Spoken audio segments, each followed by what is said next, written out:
बच्चों, आज की कहानी का शीर्षक है अभ्यास का महत्व।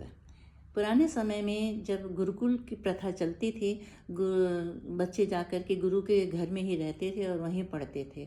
तो एक गुरुकुल था, वहाँ पर बहुत सारे बच्चे पढ़ते थे और उनमें एक बच्चा, वरदराज नाम का एक बच्चा था, जो बिल्कुल भी पढ़ना उसको अच्छा नहीं लगता था, बिल्कुल ध्यान में नहीं आता, उसको कुछ समझ में नहीं आता था कैसे पढ़ाई होती है। तो गुरुजी सब बच्चों को पढ़ाते थे, उसको भी पढ़ाते थे, लेकिन उसको कुछ समझ में नहीं आता था, वो बुद्धू की तरह बैठा रहता था।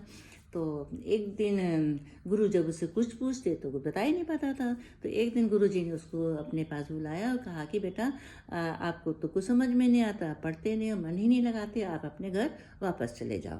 तो गुरुजी की जो पत्नी थी, उन्होंने उसके लिए रास्ते के लिए कुछ खाना बना के दे दिया और कहा कि रास्ते में भूख लगेगी तो खा लेना।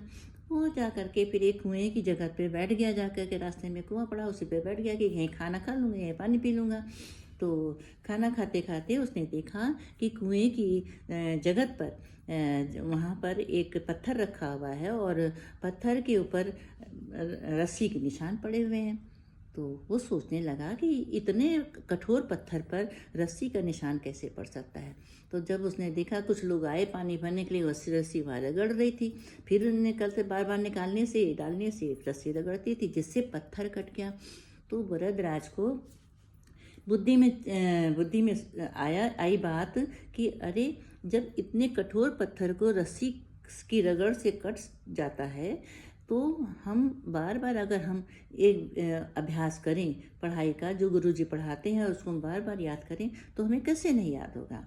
अब उसकी बात जब समझ में आ गई तो वो तुरंत वापस गुरुजी के गुरुकुल में पहुंच गया। कहते, बेटा तुम गए नहीं, तुम वापस आ गए?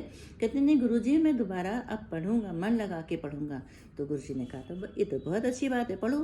तो फिर वो जो भी गुरुजी पढ़ाते थे उसका बार बार वो अभ्यास कर लेता था और फिर वो क्लास में सबसे आगे हो गया, खूब अच्छी पढ़ाई करने लग गया और खूब विद्वान बन गया। बहुत ऊंची पढ़ाई कर ली उसने। गुरुजी बहुत प्रसन्न हुए और जब उनकी पढ़ाई पूरी हो गई तो गुरुजी को के पैर छू करके वो बाहर चला गया और घर चला गया। यही बच्चा आगे बन करके संस्कृत का प्रकांड पंडित बना और पाणिनि के नाम से प्रसिद्ध हुआ, जो व्याकरण के शास्त्र के बहुत बड़े ज्ञाता थे, जिन्होंने लघु सिद्धांत कौमुदी की रचना की।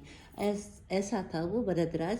तो बच्चों, इससे हमें सिद्ध होता है कि अगर हम किसी काम को की प्रैक्टिस करें, बार बार प्रैक्टिस करें, और अगर हमें नहीं समझ में आता है दोबारा फिर प्रैक्टिस करें, दोबारा फिर पढ़ें उसको, समझें पढ़ें, और तो हमारी सारी समस्याएं दूर हो सकती हैं और हम उस समस्या का समाधान कर सकते हैं।